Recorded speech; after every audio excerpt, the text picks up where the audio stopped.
Using WebEx Meetings. Already installed after you join your first meeting and can be found in your system tray is the WebEx Meetings app.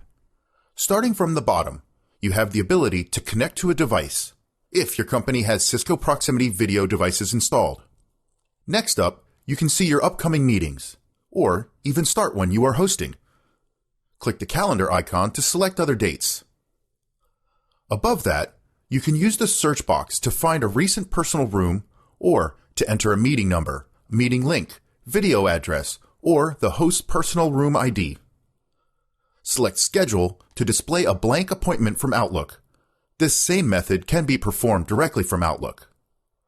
Also, at the top is your Settings menu, where you can find your preferences. Use the Link Copy button to quickly copy and send your personal meeting room to anybody inside or outside your organization. Then, you can quickly click Start a Meeting to open your personal meeting room.